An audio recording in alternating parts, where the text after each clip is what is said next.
Resuming a debate, such as it is, the honourable member for Toronto Centre. Well, Madam Speaker, with that introduction, I'll do my very best.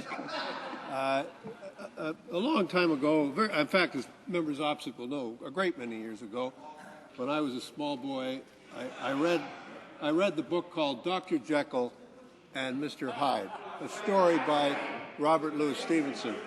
And members will recall the point of that story was that by simply drinking a glass of a particular potion, what seemed like a perfectly responsible and reputable person would suddenly become some kind of a monster.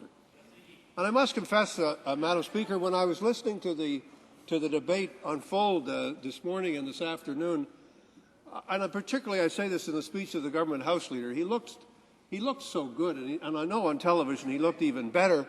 The honourable member spoke about how mayors were surprised, expressing gratitude for the fact that they were getting some money to build a school rink or whatever it may happen to be across the country, and all the projects that are taking place, and all the positive things, and saying the last thing this House needs is any infusion of politics, or the last thing the country needs is any infusion of an election. I can remember the Prime Minister saying earlier on in the say the country doesn't need any political games.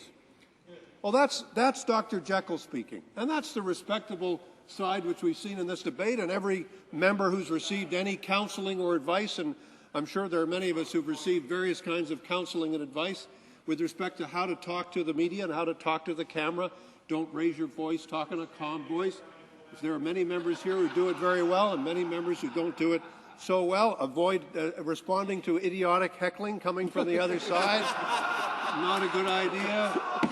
The people who are watching on television can't hear the inane comments that are being made on the opposite side, Madam Speaker, so there's no need to respond to them.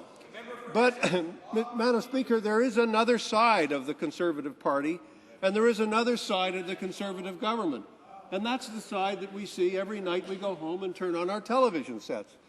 And we've been doing this not for a few weeks, not for a few months, but in fact for a very long time.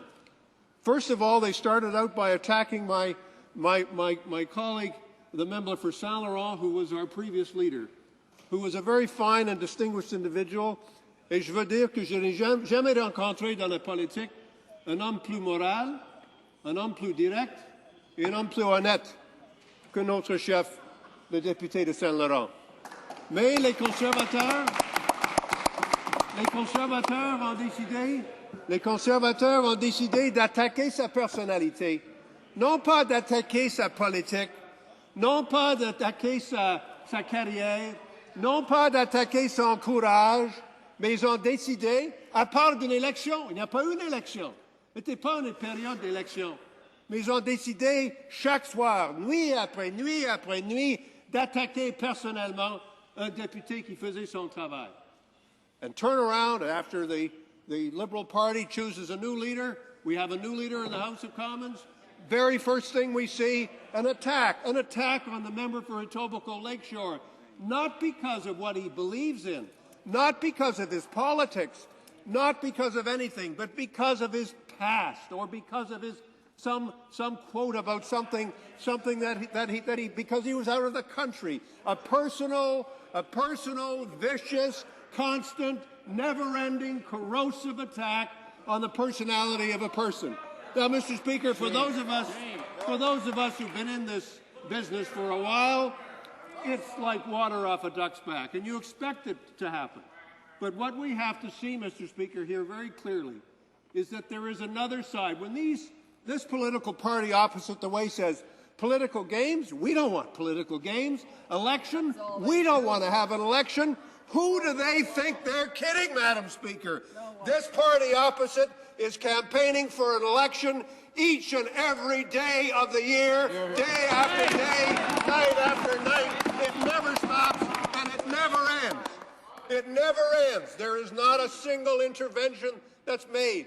There is not a step that's taken that is not controlled by the Prime Minister's office. There is not a declaration that's made that is not part of a systematic political election campaign. So when I hear the party opposite talking their pieties and their rectitude about what they're really interested in is building hockey rinks and making parks better for Canadians, all I can say, that's not the Conservative Party that I see every night on television. The Conservative Party that I know and that I've learned to see every night on television is a party that has nothing better to do than to drag the reputation of every other politician in the country through the mud, and that's what they know how to do, and that's all they know how to do, Madam Speaker. That's their specialty. That's what they do for a living, Madam Speaker, and that's why I think the corrosiveness of the House and the corrosiveness of politics is something for which they bear an enormously heavy responsibility. That's the Mr. Hyde side of the Conservative Party. That's the side we know. It comes out at night, Madam Speaker. It avoids us. It hits us. It hits us on the television screens. Just as we're trying to fall asleep, we suddenly get hit with these vicious ads and with the viciousness that is the real side of the Conservative Party. Now, Madam Speaker, there is another issue. And my friend from Papineau has referred to it, and I want to refer to it as well.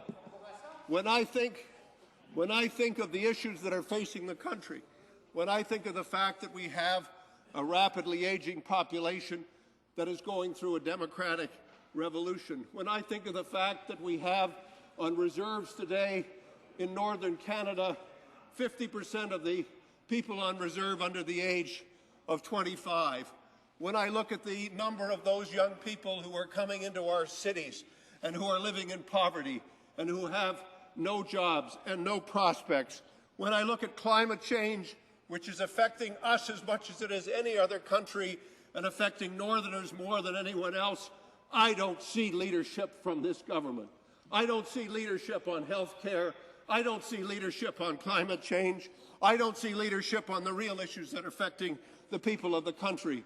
When I think, as the member from Papineau said so well, that there are literally thousands and tens of thousands of young people who are leaving high school and leaving college and leaving university without the prospect of a job, and I look at the cynicism opposite, and I see that all they are offering is a 2-year construction program which will do something for some people but will not deal with the fundamentals, then I say we have less than we are worthy of as a country, Madam Speaker, and I think that's why so many of us have lost confidence in this government and have no intention of voting for them again or voting for their half-baked measures and the corrosive cynicism which they have brought to the politics of this country and for which they should be deeply ashamed.